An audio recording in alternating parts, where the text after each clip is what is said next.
Tá. Somos Dédalus Cast, mais um projeto do Instituto Dédalus de Psicanálise em Terapias.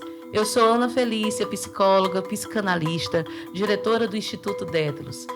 Estamos com uma série de programas sobre a clínica de Freud em homenagem ao aniversário do Freud, agora em maio. Em conversa com meu colega Sérgio, combinamos de trazer um caso clínico de Freud. Este caso é a comunicação de um caso de paranoia que contradiz a teoria psicanalítica de 1915. E eu queria aqui convocar aqui o Sérgio que se apresentasse e também falasse o porquê de escolher esse caso. Ana, agradeço o convite, primeiramente. Então, aos ouvintes, meu nome é Sérgio, sou psicanalista, professor aqui do Instituto Dédalus e coordenador da pós-graduação em psicanálise contemporânea do Instituto Dédalus. Bom, esse caso ele é interessante por alguns aspectos, né? Primeiro, porque a paranoia é um assunto que é pouco explorado na psicanálise, né? Se a gente fizer uma pesquisa no maior buscador de psicanálise, que é a publicação eletrônica de psicanálise, a gente só encontra 156 artigos, né, ao longo desses 100 e poucos anos de psicanálise. Outro ponto que a gente poderia alegar assim, acerca da importância do artigo é para a gente fugir um pouco da obvialidade do tema. Quando a gente fala em casos clínicos do Freud, nos vem à mente logo estudos sobre histeria, ou então os 4 grandes casos clínicos do Freud. Através da Elizabeth Rudinesco, a gente sabe que o nome pelo menos de 134 casos, né, de pacientes, né, do Freud. Devem ter outros que ainda não foram nominados, né, mas para você ver como existem inúmeras possibilidades de abordar os pacientes clínicos de Freud. Outra coisa é que esse caso ele mostra o estilo peculiar do Freud enquanto grande literário, né? Um Freud investigativo, à la Sherlock Holmes, um Freud cientista, que está disposto a abrir mão da sua teoria se os dados contradizerem a teoria. Então, tem uma riqueza muito grande de detalhes, né, para influenciar a minha escolha na abordagem nesse caso clínico. Mas, assim, em que contexto ele foi escrito? Como é que foi? Como é que Freud tomou conta desse caso? Ótimo. Então, Freud estava ali próximo a completar 60 anos e estava passando por diversas turbulências. Esse artigo é de 1915, então, recém-saído da Primeira Guerra Mundial. E em 1914 a gente tem muita coisa acontecendo. Primeiro, os próprios filhos, né, de Freud vão para a guerra. Inclusive tem algumas fotos, né, tem registro fotográfico desse momento. Bom, isso é um motivo de preocupação para o Freud. E nesse mesmo tempo ocorre talvez o maior choque em relação ao Freud, que é o rompimento com Jung, da mesma época. Então, há relatos em que os dois, né, ficaram bastante depressivos, né, por conta desse rompimento. Né? O Jung, assim como o príncipe herdeiro, né, da tradição freudiana, então isso também foi um choque. Né? Então, em decorrência da Primeira Guerra Mundial, aconteceu que vários dos pacientes, né, de Freud, né, debandaram. Então, a clínica foi se tornando escassa. Né? Financeiramente, ele passou por alguma dificuldade. Mas esse foi também um dos períodos mais produtivos, né, de Freud. Foi o período em que ele escreveu os artigos metapsicológicos, né, narcisismo, recalque, pulsão em seus destinos, certo? Então, além disso, foi aquele período em que ele escreveu com Einstein, né, aquela bela carta lá sobre o porquê da guerra. Foi um período em que o Freud começa a entrar na universidade e fala das suas conferências introdutórias à psicanálise. Então, é nesse contexto aí que nós temos o surgimento desse pequeno artigo de Freud sobre a paranoia. Sérgio, eu fiquei curiosa. Me conta esse caso aí. Bom, esse caso ele foi a convite de um amigo do Freud, um advogado, que ele estava desconfiando de sua cliente, né, que talvez estivesse inventando aí o caso. Então ele chama o Freud para conversar e disse que ele não podia ajudar.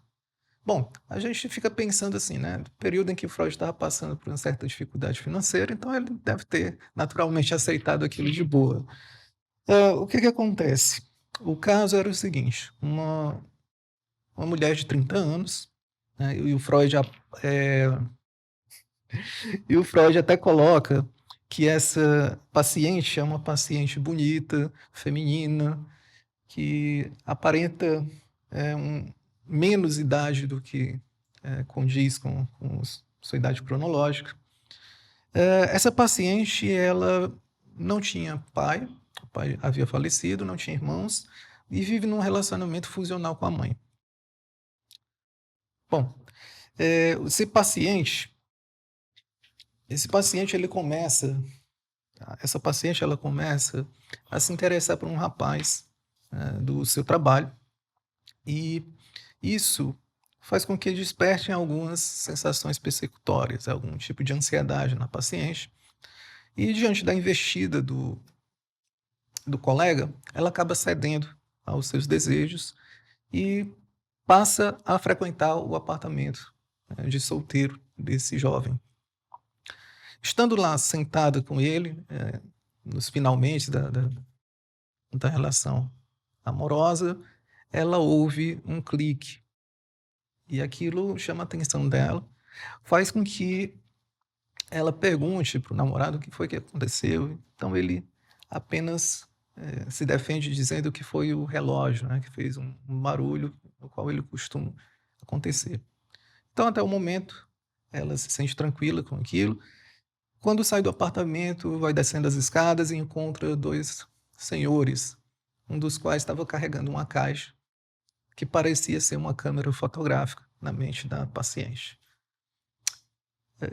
Quando chega em casa, ela começa a pensar que talvez aquele barulho fosse, na verdade, o clique de uma máquina fotográfica.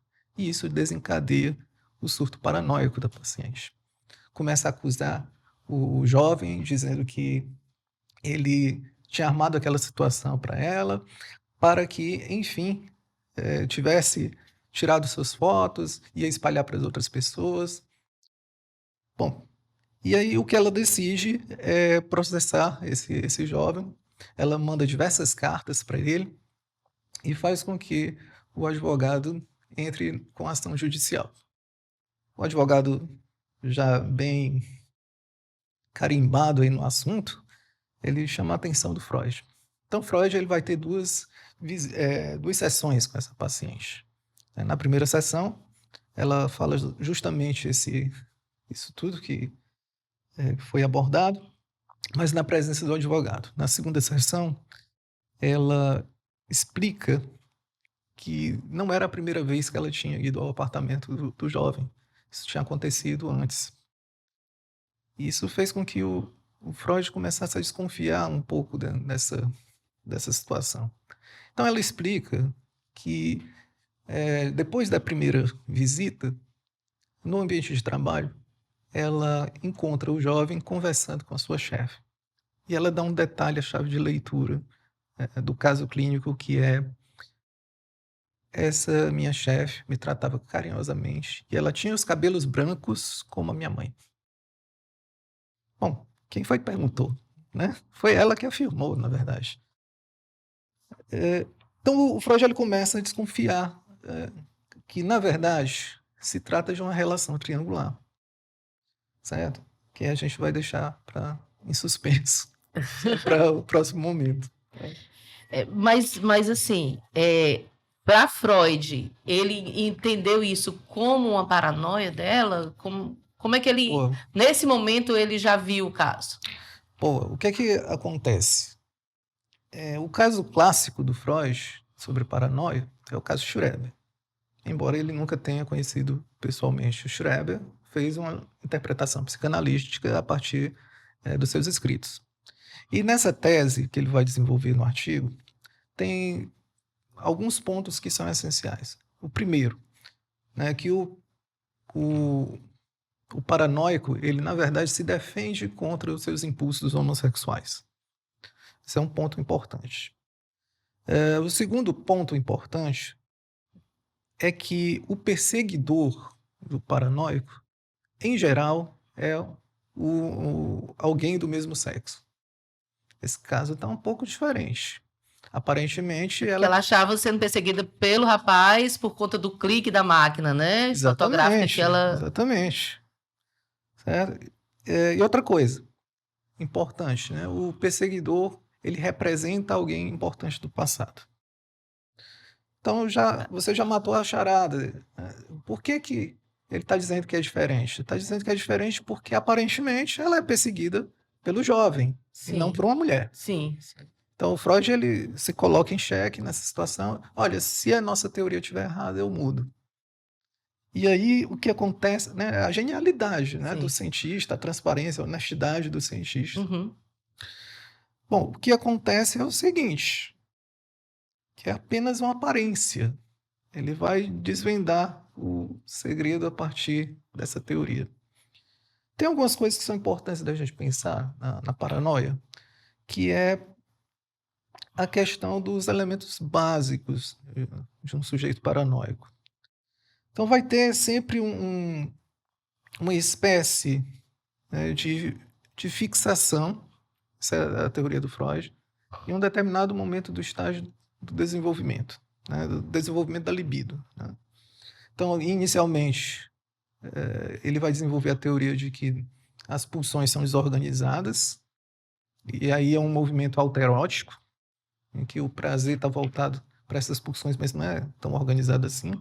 Em segundo momento, nós temos o desenvolvimento mais narcísico, né, em que, dessa forma, a pulsão começa a se organizar de uma maneira mais adequada. Bom, o próximo estágio seria o estágio que ele vai chamar de homossexual. Isso significa que a escolha de objeto é por alguém que tem o mesmo sexo. Para, por fim, a gente fazer uma escolha de objeto heterossexual. Existem inúmeras críticas a esse modelo, né, do Freud, porque é muito heteronormativo, mas não é bem essa questão. Então, se o sujeito ele fixa na fase autoerótica, o Freud diz que isso é esquizofrenia. Mas se o sujeito ele fixa na fase narcísica, aí nós temos a paranoia. E se ele fixa na fase homossexual, aí nós temos um homossexual de fato. Mas aí, nesse caso, como é que ele consegue enxergar esse momento dela? Ok. Bom, primeiro, como a gente já adiantou, né, a questão da paranoia, deveria haver um perseguidor do mesmo sexo. Não acontece isso com essa paciente. Inclusive, a gente não sabe o nome da paciente. O que acontece? É um deslocamento. O Freud ele percebe que a paciente vai tratar a sua chefe do mesmo modo como a mãe. Então, essa paciente perdeu a mãe, perdeu o pai quando jovem, ela nunca se relacionou com o homem e a chefe fazia esse papel. Então, na verdade, há um deslocamento aí em que a paciente ela se sente perseguida não pelo jovem, mas pela mãe. Que aí vem a chefe, né? Que é representada atualmente pela chefe. E, bom, pensando bem, chefe tem sempre algo de paranoico, né? Sim, nos seus funcionários. na relação, né? Tem sempre algo assim de, olha, se eu não fizer o trabalho direito, ele está me olhando, ele vai me punir, vai me demitir. Então, tem sempre uma relação meio paranoica entre colaborador e chefia. Bom, então o Freud ele percebe que essa chefe é, na verdade, o representante materno e, portanto, esse representante é que seria o persecutório. Então, aí matou a teoria, novamente, ela se encaixa. Sim, sim. Bom, e o pai? O pai seria o jovem. Ele ainda faz questão de frisar assim, apesar de sua pouca idade, ele é o representante do pai. Bom, vamos pensar aqui numa coisa também que é interessante. No inconsciente não existe essa temporalidade. Então, há uma mistura, né, de personagens, de cronologias, de lógica, certo? Outra coisa também que é muito interessante é que quando a gente olha para trás, a gente percebe que o título, na verdade, é um título enganoso. Nada, nada nesse artigo diz, de fato, que há uma contradição da teoria psicanalítica da paranoia. Sim, sim, sim. Né? Por que que ela tem raiva do... Por que que ela dirige o ódio, a persecutoriedade, o medo para o jovem? Porque, na verdade, como ele está na cabeça dela, né, ligado à mãe, e ela não pode atacar a mãe, ela desloca pro rapaz. E ela entra aí com o clique da máquina e com o advogado para interditar essa relação, né? Isso. Se a gente pensar no Lacan, né, a paranoia de autoperseguição da Aimee, então ao atacar o jovem, ela se enquadra, né, no nome do pai. Sim. Né? Ela busca, então, a lei, né? Exatamente. Literalmente, ela busca a lei, né? Para poder fazer essa interdição, né? Da relação dela com o rapaz. O fato dela ter perdido o pai foi justamente a perda desse interditor, que faria com que ela não ficasse fusionada à mãe. Certo? E daria uma borda, daria um limite nessa relação, no qual ela poderia desfrutar de uma escolha de objeto heteronormativo. E ela não estando com o rapaz, ela retorna para a mãe. Retorna para a chefe, retorna para a mãe. Né? Isso, exatamente. Então, a mãe surge como essa consciência moral que impede o relacionamento sexual da paciente. Até no caso, ele diz que, assim, que ela era uma pessoa livre, que tinha relações e tudo, né? Mas o rapaz a interessou lá no espaço do trabalho, né? A ponto dela não era o primeiro encontro, né? Então, exatamente. Nesse segundo já tinha, né? Também o Freud, ele menciona nesse artigo, pela primeira vez, essas fantasias originárias, né? Sim, verdade. Então, o que é esse clique? Ele vai fazer uma interpretação que é, inclusive, motivo aí de controvérsias, né, dos comentadores, que é a questão, o clique se parecido, né, se na verdade o estalido do clitóris, né? Mas eu acho interessante a gente brincar o seguinte, o clique do relógio, né, fez com que ela apertasse o botão da sexualidade. Não necessariamente foi um estalido aí, genital, né? Mas, nossa, eu estou chegando perto, né, daquilo que eu mais temo, que é o envolvimento com outra pessoa. E eu posso me dissolver, eu posso me perder na relação com o outro. Assim como eu já estou fusionado com a minha mãe, né? Bom... E o rapaz chega várias vezes dizendo que não foi isso, né? Mas não adianta, né? Não adianta. A paranoia dela não deixava nem ela escutá-lo, né? Não, é interessante isso. Se nós pensarmos de um quadro nosográfico da psicanálise, a paranoia está do lado da psicose. Embora nesse início o Freud meio que pendia assim, para os dois lados, ele não sabia muito bem, não bateu o martelo, assim, a paranoia é mais neurose ou é mais psicose? Certo? Mas hoje a gente sabe que ela está mais do lado da psicose, junto com a esquizofrenia e com a antiga psicose maníaco-depressiva. Certo? Bom, nesse inteirinho a gente tem o quê? Mudanças, né, da forma como a gente vai percebendo a paranoia. Então, essa teoria de que a paranoia estaria ligada à homossexualidade, ela foi bastante questionada ao longo da história da psicanálise. E o que a gente tem hoje, assim, de estudos? Nossa, a gente pode pensar no quanto a Melanie Klein, por exemplo, ela vai levar a paranoia a um outro nível de relacionamento, dizendo que, na verdade, a paranoia é uma posição. A posição esquizoparanoide seria uma defesa contra a posição depressiva. Em que sentido? Na posição paranoide, a gente se vê fusionado com o objeto primário, né, a mãe. E o medo de viver essa separação faz com que a gente se defenda de uma forma paranoica. Então, nesse momento, a gente é invadido por objetos internos maus que são persecutórios, que causam sofrimento. E o resultado disso é o ódio, elemento muito presente na paranoia. E nesse caso também, ela vai entrar na justiça para interditar o sujeito, né? Outra coisa também que eu posso pensar no caso clínico a partir de Klein é a figura dos pais internos, né? Internalizados, pais combinados. Então, o conchavo é justamente entre o jovem e a chefe, que representam o papai e mamãe e que juntos querem destruir o bebê. Né? Sim, Muito, né? Porque a cena dela vendo a chefe falando com o rapaz, né? Ela disse assim, estão falando de mim, estão falando dessa foto, né? Possivelmente dessa foto, né? de que eu estava lá no Que apartamento. estava no apartamento, né? Interessante da gente pensar no caso também que dois momentos que vão dar um start no surto paranoico são momentos de conversas cochichados, né, cochichos, os homens na escada e o jovem falando com a chefe. Tem aquele momento que ela acha que é uma máquina fotográfica, né? Que eles estão... Exato.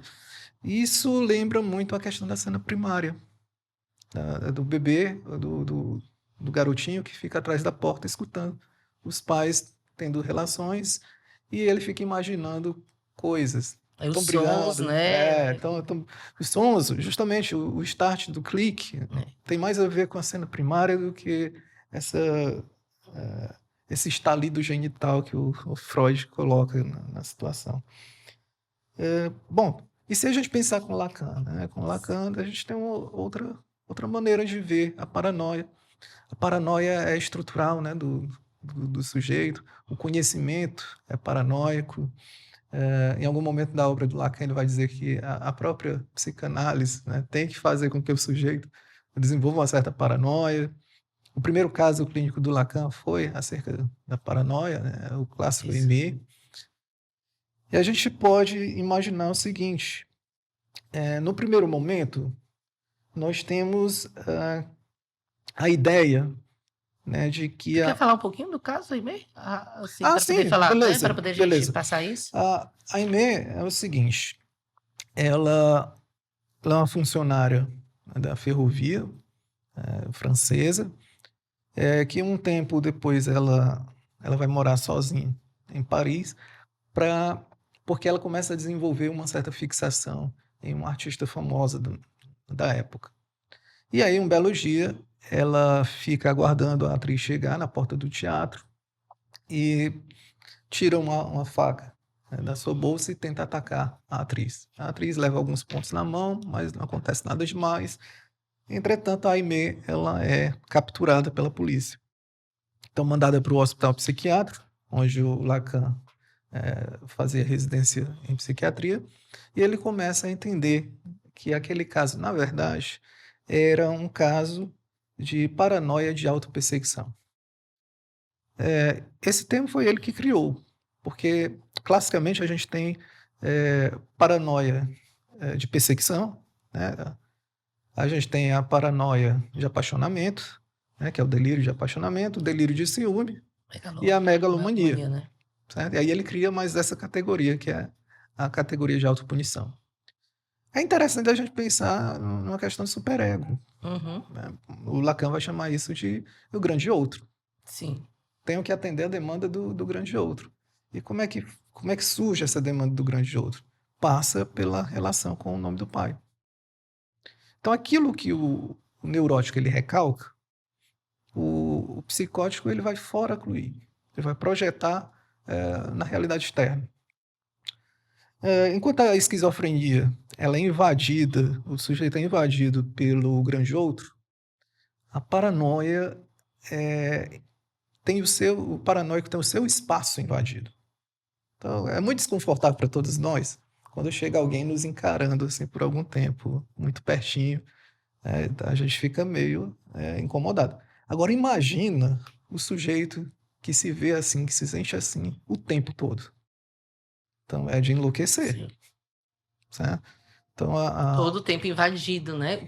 Nessa cena que eles estão falando, ela acha que eles estão olhando para ela, falando dela, todos os olhares, né, diz respeito a ela. Então, em algum momento, né, o Freud diz assim, talvez na cabeça da dessa paciente se passa assim: o que é que vão achar de mim? É um grande outro, o nome diz. O que vão, né, pensar, né? Exatamente, exatamente. Bom, deixa eu ver o que mais. Eu acho que a questão do nome do pai, certo? Que, em outras palavras, é a lei criada, uma lei social, não necessariamente pelo pai físico, mas eu acho que esse pai físico, real, concreto, ele faltou a essa paciente, né, como interdição para separar ela da mãe. Isso seria uma coisa muito saudável. Então, como uma mulher, ainda mais nessa sociedade vienense, passa 30 anos sem se relacionar com algum homem, né? Já é difícil para nós, imagina naquela época em que a mulher tem o seu valor agregado a um cônjuge masculino.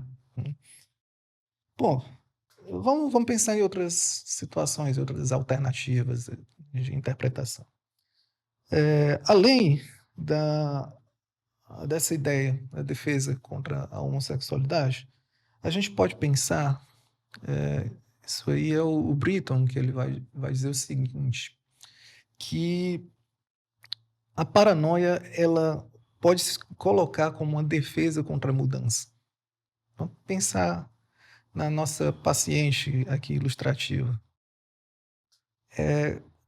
Qual era a mudança que ela se protegia? A mudança de status. Sim. Por que ela se relaciona com um homem que não pode casar com ela? Certo?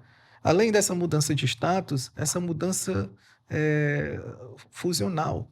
Ela sai do laço materno para encontrar um enlace com outro homem. Então, a paranoia seria uma defesa contra essa mudança. Ela procura exatamente uma pessoa impedida, né? É, Dela sair dessa relação com a mãe. Exatamente. Então, de qualquer forma, haveria um impedimento.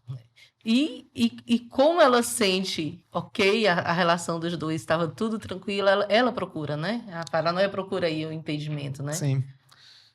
Na década de 50, tinha uma ideia também de que a paranoia era uma defesa contra o suicídio. Bom, isso a gente não encontra no texto, mas é bem possível. Enquanto, se a gente pensar na esquizofrenia, é muito mais fácil haver mutilação, é muito mais fácil haver suicídio, né, do que no caso do paranoico, né? Faz algum sentido. Outra coisa também que a gente pode pensar é que o delírio paranoico ele funcionaria como uma espécie de integrador do self. Como assim? O sujeito ele já se sente muito deslocado, muito despedaçado, muito desintegrado. O delírio seria o organizador do seu mundo, né?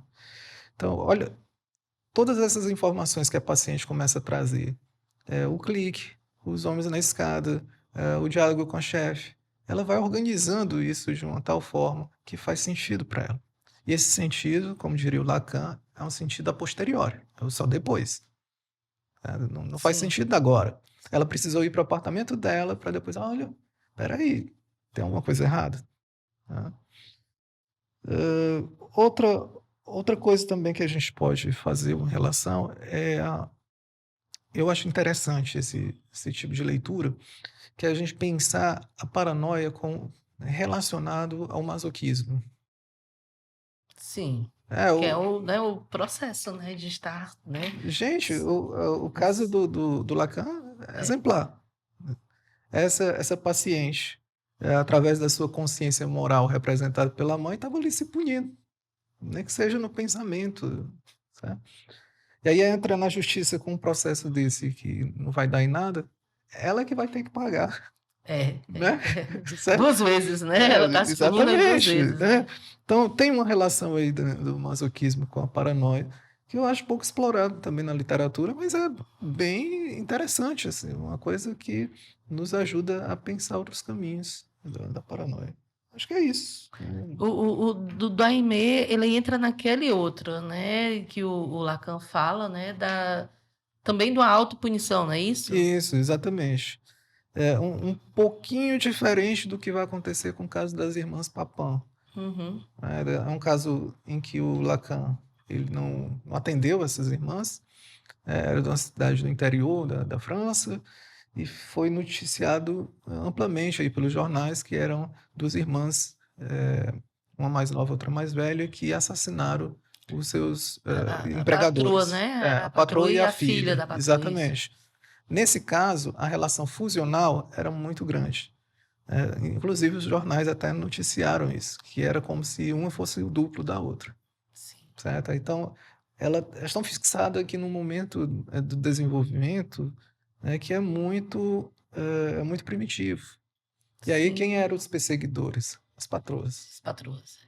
Eu né? acho que foram os olhos, né, das patroas, Isso, né? isso. E tinha algo que é como se a mais velha ela tivesse um domínio, né, sobre a mais nova, né, Sim, sobre a vontade que ela teve de matar sim, e criar tudo, né, na sim, sim. cena. O diagnóstico do Lacan é folia à deux, A folia. né? Então, essa loucura a dois, né? Então, quando os sujeitos eles estão muito ligadinhos assim um no outro, né? Muito fusionados, eles não conseguem se separar, o eu e o outro. Sérgio, foi lindo, né? Nós trouxemos aqui, o Sérgio falou sobre o caso Freud, sobre Lacan, sobre Melanie Klein, né? Então, assim, foi bem amplo, eu acredito. Acho que, né, para os nossos que está nos assistindo, né, se tiver mais algum comentário, quiser trazer mais alguma coisa, pode colocar lá nos comentários para a gente depois estar conversando com vocês.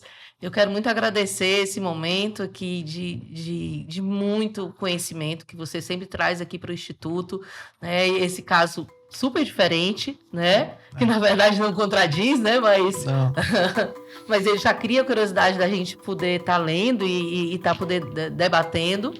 E te agradeço muito por esse momento aqui com a gente. eu que agradeço o convite, sempre à disposição. Tá? Ok. Gente, quem gostou aí, né, curte, coloca um comentário, como eu disse, quiser trazer mais alguma coisa, tá? Estivemos hoje com o Sérgio e assistam também as próximas gravações que nós vamos trazer. Você já parou para pensar que o aniversário de alguém especial é uma forma de reconhecer que você seria muito diferente se essa pessoa nunca tivesse passado por sua vida? Então, de certa forma, quem amamos se torna um verdadeiro presente para nós.